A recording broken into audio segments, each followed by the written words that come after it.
자, 본격적으로 우리가 이제 박건영 전문가님의 원포인트 투자 레슨 바로 진행해 보도록 할 텐데요. 자, 지금 이제 오늘은 또 어떠한 레슨을 준비하셨는지 저희가 들어보도록 하겠습니다.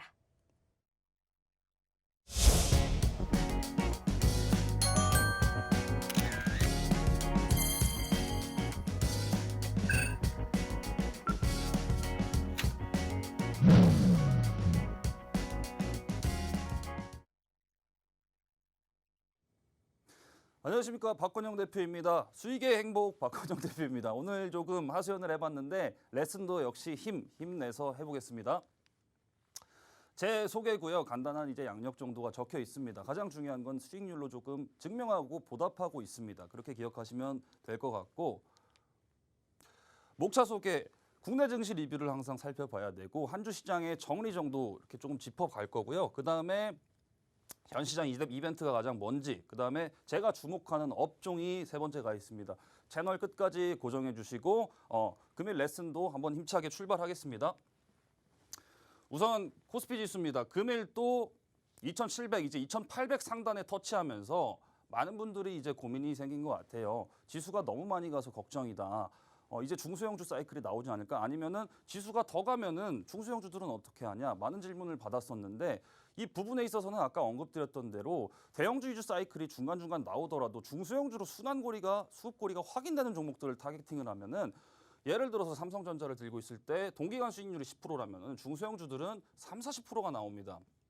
제가 오늘 이제 노란톡에서 공유드렸던 ISC 같은 종목들도 신고가를 그냥 뚫어버렸어요. 디바이스 ENG만 간 게 아니고 ISC 반도체 쪽에 지금 제가 눈이 가 있기 때문에 여러분들께 많은 인사이트를 공유해드렸던 부분이고 자료집에서도 반도체 관련 종목들이 매우 많았기에 종목들이 이제 다 우상향을 해서 다 신고가를 넘어가고 있는데 지금 과연 뭘 사야 될지 아니면은 내가 반도체 종목들이 여러 종목들이 있는데 수익 실현을 하고 다른 업종으로 갈아탈지에 대해서 고민들이 많으실 겁니다. 이 부분에 대해서는 노란톡에 항상 오셔서 제가 이제 실시간으로 의견 공유를 많이 해드립니다. 많이 물어보시면은 저도 좋아요. 그 대신에 이제 힘 한번 외쳐주시면은 오늘도 많은 힌트를 공유해드리겠습니다. 코스닥 지수도 마찬가지입니다. 셀트리온 삼형제가 지수를 좀 왜곡시키면서 끌고 갔어요. 이 부분에 있어서 제가 든 생각이 있습니다. 셀트리온의 이제 JP모간에서 이런 레포트가 나왔죠. 셀트리온은 이제 미국 유럽향 바이오시밀러가 지금 점유율이 감소율이 꺾이고 있는데 지금 수급이 말도 안 되는 것 같다.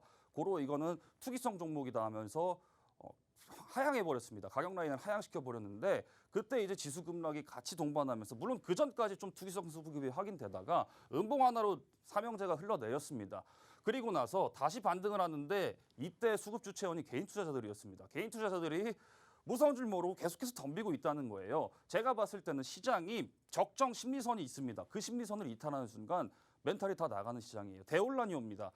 현재 시장에서도 변동성이 매우 유효하고 가변적이기 때문에 항상 업종에 포커스가 가 있어야 되고 저점 매수, 고점 매수 기준이 명확히 있는 섹터를 항상 저와 함께 공유하시면 될 것 같습니다. 종합지수 예탁금 신용잔고를 3개 그래프로 이제 2차원 함수로 나타내 봤습니다. 우선은 예탁금 같은 경우에는 지금 현재도 아직까지도 유동성이 풍부합니다. 셀트리온 수급 들어올 때 이제 개인 투자자들 자금 들어온 거 보면은 유동성의 힘이라는 게 이렇게 대단한지 우리나라 국내 증시 코스피가 3,000포인트를 지금 점치고 있는 시점에서 과연 대단하다는 생각밖에 안 듭니다. 연초부터 제가 항상 강조드렸던 거는 유동성이라는 거는 그렇게 쉽게 죽지 않는다. 고로 신용잔고가 늘어나는 부분에 있어서도 이것도 유동성의 한 일환의 한 보조 지표에 속하기 때문에 너무 큰 우려는 하지 말되 내 종목들에 문제가 있는지 없는지를 가장 먼저 체킹하셔야 될 것 같습니다. 종합지수 걱정은 하지 마세요. 자, 우선은 이벤트. 일단 국내 일간 확진자가 폭증했습니다. 3차 팬데믹 기로에 서 있어요. 수도권이 2.5단계 격상이 됐고 비수도권은 2단계 격상이 돼버렸습니다. 제가 이제 대전 사람인데 서울에 올라오면서도 커피는 무조건 테이크아웃이고 이제 못 겪어보던 이제 좀 사회가 바이러스 시대가 나왔어요. 그렇기 때문에 방역에 조금 더 유의하시고 지금 현재 코로나 국내 일간 확진자가 계속해서 600명대를 유지해주고 있는 가운데 변동성은 언제든지 유효합니다. 항상 종합지수 말씀드리면서 지난 6월 14일이었나요? 남북연락사무소 폭파 직전일에 코로나19 확진자 폭증세로 종합지수가 코스닥 기준 마이너스 7%까지 밀어버렸어요. 그만큼 변동성도 언제든지 가변적이라는 겁니다. 종합지수를 기술적 분석을 하지 마시고 그 시간에 사업보고서나 아니면은 레포트나 아니면은 재무제표 분석이나 여러 공부를 하심이 정신적으로 더 도움이 되고 투자에 더 견문을 넓히는 방법이기 때문에 항상 마음 졸이면서 하는 거는 투자가 아니라고 생각합니다. 그렇기 때문에 이번에 이제 2단계 수도권 2.5단계 격상, 전국 2단계 격상 지난 8월에도 수도권발 집단 감염이 코로나 일간 확진자를 폭증시키면서 이제 또 팬데믹 기로에 있지 않느냐. 근데 결국 방역 조치를 잘 하면서 국내 일간 확진자가 두 자릿수로 들어왔었는데 다시 또 폭증하고 있습니다. 이 지난 2월 피크점이 813명인가 그럴 거예요. 여기 넘어가는 순간 사실상 고점을 갱신하는 거기 때문에 피크점이 미국도 지금 일간 확진자가 계속해서 20만 명을 상회하고 있는 가운데 여전히 확진자가 가장 큰 발목을 잡을 가능성이 높다. 그 대신 종합지수가 올라가는 이유는 유동성으로밖에 설명이 안 된다. 그 대신에 시장에 쿠션 역할을 계속해서 만들어 나가면서 내 종목들에 대한 복귀 그리고 매수 전략이나 업종 체크를 무조건 해 나가셔야 될 것 같습니다. 이번 주 이벤트는 선물 옵션 동시만기 이제 있었습니다. 내 마녀의 날이라고 해가지고 개인 투자자분들이 이제 처음 이제 겪어보시는 분들도 많고 옵션 만기일 때는 보통 변동성이 마이너스 2에서 3% 정도 나와주고 여러 가지 이제 혼조세가 시장의 분위기에 상존하는데 옵션 만기일도 잘 넘어갔습니다. 그리고 코스피 대형주 위주로도 차익 매물이 외국인 차익 매물이 나왔지만 아까 말씀드렸던 것처럼 2008년 금융위기 이후 2009년 외국인 순매수는 지금 현재로서도 더 들어올 수 있는 매수 여력이 있다는 거예요. 다만 기관의 포지션이 애매한 부분이 있고 기관의 이제 매수 자금, 매수 여력이 연말까지는 크게 그렇게 바뀌지는 않을 것 같습니다. 우리의 방향성은 외국인 쪽으로 가 있어야 되고 그리고 우리의 방향성은 우리인 개인 또한 개인들이 이제 수급 주체원의 뉴노멀이 되면서 방향성이 어느 정도 힘 있는 수급 주체원이 돼버렸다. 그렇기 때문에 항상 주의하셔야 될 것 같습니다. 개인 투자자들이 이제 유동성의 주체라고 제가 이렇게 적어봤습니다. 우리가 끌고 온 증시, 우리 개인 투자자들이 매수 자금이 이제 예탁 잔고가 늘어나면서 힘이 매우 강해졌습니다. 이전에 이제 예탁 잔고가 20조에서 25조에서 움직이는 수준이 아닙니다. 지금은 2배가 돼버렸습니다. 더블링이 돼버린 현상이죠. 그리고 아까 말씀드렸던 것처럼 JP모건에서 셀트리온을 부정적으로 말했는데 개인 투자자들은 지금 코를 외치고 있다는 거예요. 근데 이번에 지수가 올라올 때도 항상 지난 3월에서 회복장 강세장을 겪고도 6월 횡보장에서 개인 투자자들이 가장 많이 산 게 지수 ETF 인버스입니다. 이번에도 지수 올라올 때 코스피가 이제 상단을 돌파할 때 삼성전자가 8만 전자를 기록할 때도 개인들은 인버스를 샀어요. 항상 이제 누구나 다 똑같이 생각하면 돈을 못 법니다. 시장은 제로섬 싸움이에요. 누군가가 1,000만 원을 벌었다면은 누군가는 1,000만 원을 날려줘야 되는 겁니다. 그 버블이 어디까지 가느냐. 유동성이라는 그런 달콤한 음식을 먹고 도대체 어디까지 갈 수 있느냐는 아무도 모릅니다. 그 대신에 있더라도 하방 위험이 적은 업종에 베팅을 해야 되고 상방이 폭발적으로 열린 종목, 업종에 베팅을 해야 될 것 같습니다. 그리고 제가 가장 경계하는 거는 묻지마 투자예요. 묻지마 투자. 종목을 일단 사놓고 비중 50%, 60%씩 들어가 놓고 계좌를 그냥 실시간 1분 1초마다 보면서 불안해하시는 겁니다. 종목을 샀다면은 예를 들어서 내가 비중 관리를 잘하거나 아니면 종목에 대한 충분한 공부나 어떤 학습이 있어서 들어가신 분들이 거의 없는 것 같아요. 일단 사고 보자. 일단 당일 급등락주, 당일 상승률 상위 종목 아니면 하락률 하위 종목 상따에 베팅하거나 하따에 베팅하시는 투자 방법이에요. 이렇게 되시면은 나중에 종합지수가 빠질 때 그런 종목들은 어떻게 될지 이제 감이 안 오시겠지만 다시 평생 못 올라오는 종목들이 많아요. 지금이야 지수가 버텨주고 있기 때문에 여러분들이 초과 수익률을 얻고 어떻게 하면은 좀 더 매매를 좀 잘할 수 있을지 수익률이 어떻게 되면 더 높아질 수 있을지 이 부분에 대해서 고민하셔야 되는 거지. 지금 시장에서 사실 수익률은 이미 크게 좀 두 자릿수 수익률을 저도 기록하고 있지만 수익률은 어떻게 보면 자연스럽게 따라오는 거다 이렇게 생각하시면 될 것 같고 아직 지수의 변동성이 많이 나오지 않았기 때문에 항상 묻지마 투자는 우리가 경계하자 이렇게 써봤습니다. 자, 오늘은 이 얘기를 조금 할까 합니다. 제가 지난주에 수소 에너지랑 해상 풍력하고 관계를 말씀드렸죠. 여전히 에너지입니다.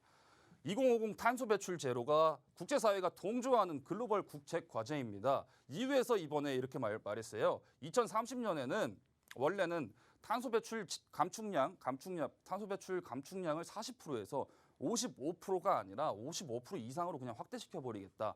그 말은 친환경 에너지의 전환 패러다임이 계속해서 강해지고 있다는 겁니다. 다들 아시다시피 국내 수소 전기 그리고 선박에도 친환경 에너지를 사용하는 엔진이 있어요. 그렇기 때문에 탄소 배출 제로 시대에 이제 좀 더 앞서가면서 과연 수혜주가 뭘지 어떤 업종에서는 어떤 게 가장 좋은지를 이제는 찾아보셔야 됩니다. 풍력 관련주 이제 CS 윈드, 삼각 MNT 그리고 스페코를 포함해서 단순히 대표성을 띠는 종목이 아니라 옥석 같은 종목이 가장 필요하다는 겁니다. 두 번째, 중국이 탄소 배출량 연간 기준으로 보면은 중국이 100억 톤이 넘어요. 전 세계 1등입니다. 당연히 땅덩어리가 큰 만큼 배출량도 많고 공장도 계속해서 돌아가기 때문에 배출량 기준으로 1등이고 2등이 미국입니다. 50억 톤. 그리고 쭉쭉쭉쭉 러시아 있고 대한민국이 한 6.5억 톤에서 6.5톤 정도 되는데 중국의 이제 방향성을 봐야 됩니다. 배출권 1위 국가인 만큼 야심찬 목표를 드러내고 있어요. 여러 산업 분야에서 중국의 뭐 반도체 굴기나 조선업 굴기나 디스플레이 굴기나 여러 가지가 있었지만 중국이 최대 수요자이자 공급자입니다. 그 말은즉슨 정책 목표는 이미 계속해서 바뀌고 상향하거나 조금 낮추거나 그러고 있겠지만 중국의 정책 방향성을 가장 중요시 봐야 된다. 중국발 그린 뉴딜 관련주를 분명히 봐야 된다 이렇게 적어봤고 대한민국을 포함해서 일본 2050 탄소 배출 순제로 다 같이 함께하고 있는 글로벌 국책과제입니다. 과연 수혜주가 뭐가 있을지 저와 함께 이제 노란톡에서 전략을 공유하시면서 관련 수혜주를 조금 찾아보도록 하겠습니다. 바이든 후보가 말했어요. 파리 기후 협약을 복귀 선언하겠다. 77일 내라는 거는 데드라인이 1월 20일 대통령 취임 이전까지입니다. 미국 아까 말씀드렸던 것처럼 전 세계 탄소 배출 국가 순위로 말하면 1위가 차이나고 2위가 미국이에요. 미국이 이제 정책 방향에 가속화가 붙을 거라고 생각됩니다. 바이든 후보가 이제 당선이 확정되기 직전에도 풍력, 재생에너지, 태양광을 포함해서 수소나 그린 뉴딜, 국내 관련 기업들이 주가가 다 폭등한 바 있죠. 물론 종합지수가 같이 유동장세를 겪으면서 많이 올라와서 멀티플을 받은 성장 산업이기 때문에 더 멀티플을 받은 영향도 있겠지만 재생에너지 테마가 계속해서 돌고 있습니다. 재생에너지 같은 경우에는 정책을 보면은 풍력 터빈 6만 개, 그리고 태양광 패널은 800만 개 설치, 그리고 에너지 ESS, 에너지 스토리지 시스템 전용 송전망 건설. 이 정책은 다들 아시고 계시겠지만 이제 파생되는 종목이 뭔지, 과연 뭐가 제일 수혜를 받은 건지 제 노란톡에 계신 분들은 이미 알고 계실 겁니다. 세 글자죠. 초성으로 땡땡땡. 오늘은 종목을 말씀 안 드릴 거예요. 자, 탄소 배출권 거래제도. 이 부분에 있어서 이거는 제가 이제 학부 시절에도 배웠던 거고 배출권 거래 제도가 뭐냐면은 나라별로 이제 분배를 해놓습니다. A라는 국가 이만큼, B라는 국가 넌 땅덩어리가 크니까 이만큼 이 배출권을 넘어선다면은 배출권을 배출권에 미달하는 국가에서 사야 되는 겁니다. 이제는 배출권 자체도 이제 사고 팔고 그런 어떤 구매 판매의 영역이 돼버렸어요. 그렇기 때문에 이 부분은 이제 조금 이해를 돕기 위해서 넣어놨고 이후에 그린 수소 전략 이 부분도 지난번에 해상풍력과 엮어서 같이 설명했던 것 같습니다. 수소를 사용하기 위해서 석탄 에너지를 계속해서 사용하고 있는데 유럽권의 96%가 유럽권 수소 생산의 96%가 화석 에너지로 생산되고 있습니다. 이거를 이제 해상 풍력으로 다 돌려버리는 거예요. 계속해서 발전량이나 기가와트 단위로 계속해서 늘려가겠지만 이제 수소 쪽도 매우 유심히 보셔야 될 것 같다. 이 부분에 있어서 그린 수소 전략을 한번 보셔야 된다. 이렇게 정리해봤습니다. 이제는 새로운 뉴 노멀이라고 많이 들어보셨죠? 새로운 경제적인 표준입니다. 일단 풍력, 재생에너지 정책 같은 경우에는 더 가속화될 일만 남았습니다. 국내도 수소차 같은 경우에는 수소경제 활성화 로드맵이 있죠. 2040년까지 수소차 충전소를 몇 개를 구축하고 그다음에 수소차 관련 보조금이나 여러 혜택들을 준비하면서 인프라를 계속해서 깔고 있습니다. 가장 중요한 거는 정책의 방향성은 일자리 창출입니다. 예산을 쓰면서 일자리를 만들어야지 자금이 선순환되고 경제가 살아나기 때문에 일자리 창출이 가장 근원적인 목표예요. 4년간 약 4조 달러를 투자하죠. 전통 에너지원에서 신재생 에너지로 이제 바뀌어가는 이제 패러다임 시대라고 보시면 될 것 같습니다. 그야말로 뉴 노멀 시대, 전기 수소차의 시대, 내연기관 자동차의 종말은 머지 않았습니다. 이제는 현대차 넥소 같은 경우에도 아직까지는 충전소나 인프라 부분이 매우 부족합니다. 충전을 하려고 춘천에서 하남까지 간다면은 아직까지 인프라가 매우 열악한 상황이겠죠. 그 대신에 그 인프라 관련 수혜주를 조금 지켜보시면은 좋은 결과 있을 거라고 전망합니다. 시장 트렌드 바뀌지 않았습니다. 유동성 장세는 지속됩니다. 유동성이라는 거는 쉽게 빠지지 않습니다. 돈의 흐름이라는 게 주식시장에서는 돈의 흐름으로 모든 기업이 이제 돌아가기 때문에 제가 말하는 유동성은 물론 유동성 자체에도 함정이 있습니다만 하루하루 주식 호가창 보거나 평가 잔고를 보면서 50원, 100원, 그리고 1,000원, 몇천 원 호가 등락에 일희일비하지 마시라는 거예요. 주식을 꺼놓고 본업에 집중하시면서 주식 투자는 본업과 별개로 하는 투자이지 항상 마음 졸이면서 하는 투자는 투자가 아니라고 생각합니다. 그렇기 때문에 매매에 대한 원칙과 기준을 반드시 이번에 하락장이 오기 전에 언젠가는 파동이 나오겠죠. 하락장이 언제 올지는 저조차도 모르기 때문에 이때 이제 쿠션을 많이 만들어 놔야 됩니다. 이 충격을 완화시키기 위해서 서스펜션을 많이 구축을 해놔야 되는 시장입니다. 그렇기 위해서는 수익도 많이 내줘야지 이럴 때 이제 충격 완화가 되겠죠. 두 번째, 방금 말씀드렸던 대로 그린 수소, 그린 뉴딜, 전 세계적인 뉴딜 방향의 정책의 방향성을 보자. 그리고 국내 관련 기업이 있다면은 주가 추이를 한번 보고 사업 보고서도 한번 읽어보는 겁니다. 그리고 관심이 있다면은 매수를 해보는 것도 좋습니다. 가장 중요한 건 종목에 대한 복귀가 없이 내가 산 기업이 갑자기 유상증자가 떴는데 어떻게 해야 돼요? 이런 거 물어보시는 분들이 저는 이제 주식 투자에 좀 자격이 없다고 생각합니다. 내가 산 종목에 있어서는 항상 그날 당일 뉴스나 어떤 공시가 나왔으면 항상 체킹을 하셔야 된다는 말씀입니다. 현금 보유 이 부분에 대해서도 정답이 많아요. 몇 프로나 현금 보유를 해야지 될까요? 정답은 없습니다. 근데 보유는 하셔야죠. 하락장 대응이 안 되시면은 그냥 속된 말로 이제 존버를 할 수는 없습니다. 현금 보유는 항상 투자 영역이고 현금도 투자입니다. 그렇기 때문에 현금이 없으시면 오히려 불안해하시는 것 같더라고요. 거꾸로 생각하십시오. 매수를 하더라도 커버리지 좀 넓게 열고 차분히 사는 그런 마인드를 가지시면서 들어가실 때 보면 항상 올라간 종목 몰빵 그리고 너무 떨어지고 있는 종목도 이유 없이 그냥 바닥권이라고 차트 이렇게 지지선을 그어보시고 들어가셔서 여기서 이렇게 빠질 거는 모르셨겠죠. 이 부분에서 이제 종목 상담도 많이 진행하고 여러 개인 투자자들이 고충을 알고는 있지만 안 바뀌시면은 여러분의 계좌돈 절대 안 바뀝니다. 그래서 명심하셔야겠습니다. 커버리지를 넓게가 방금 그 말이고 성장업종 베팅 제가 원포인트 투자 레슨을 첫 주차에 했을 때가 반도체를 들고 나왔습니다. 그리고 두 번째 주차에도 반도체를 들고 나왔습니다. 근데 반도체가 다 신고가를 갔어요. 당시에 디바이스 ENG 가격이 23,000원에서 24,000원을 한 3개월째 횡보했을 때였습니다. 이 부분에 있어서 제가 업종에 대해서 자세히 짚어드린 것도 있지만 가장 중요한 거는 업이 그냥 신고가를 가는데 지수 영향권을 많이 안 받고 최근에는 유동성 장세에서 더 멀티플을 받고 프리미엄을 받고 있죠. 제가 잘나서 그런 게 아닙니다. 여러분들이 업을 못 보시는 게 아니에요. 그 대신에 시장을 조금 객관적으로 보고 주관적으로 뭐 이 회사 잘 될 것 같은데 이런 과대한 망상은 조금 안 가지시는 게 좋습니다. 실망감이 크기 때문에 디바이스 ENG도 그렇고 금일 ISC도 그렇고 신고가를 뚫어버리면서 큰 수익을 안겨줬죠. 그 비결은 업에 있었습니다. 자, 디바이스 ENG 종목 자랑을 안 하려고 했는데 이제는 160%가 넘어가는 시점에서 한번 해야겠습니다. 24,000원 부근에서 노란톡, 이 부근에서 노란톡에 계속해서 언급드렸고 그래서 중간에 다시 말씀드리는데 오늘 선물을 제가 뭘 드릴까 준비하다가 참고집이 하나 나갈 겁니다. 그 대신에 제 방송이 끝나면은 그 노란톡을 보는 시간이 9시 10분 정도 됩니다. 그 전까지 힘이라고 한 번씩 외쳐주시는 분들에 한해서입니다. 한해서.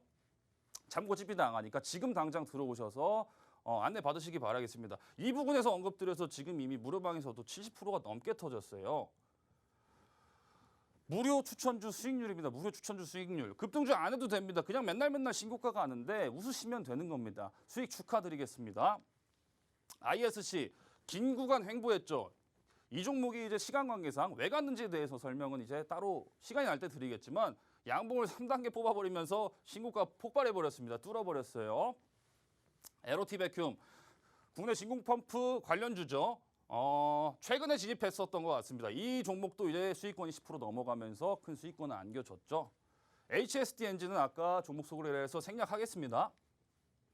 자, 제가 이제 서울을 올라오면서 노란톡에서 이제 수익 인증이 온 거 제가 좀 넣어봤습니다. 많이들 기뻐하시고 수익도 서로 축하해줘야 더 기쁨은 배가 되기 때문에 HSD 엔진이 58%, ISC 20%, 디바이스 엔진 169%, 170%죠. 하나마이크로는 아까 말씀드렸던 것처럼 44%. 이 수익률이 장난치는 게 아닙니다. 다 여러분들과 함께 했어요. 수익 축하드리고 인증해 주신 분들은 힘 한번 외치겠습니다.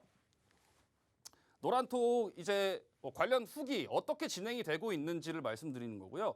지난번에 이제 제가 태양광 관련 산업 말씀드리면서 제 피드가 이렇게 자세하게 아주 길게 나갑니다. 이럴 때 항상 집중해 보셔야겠죠.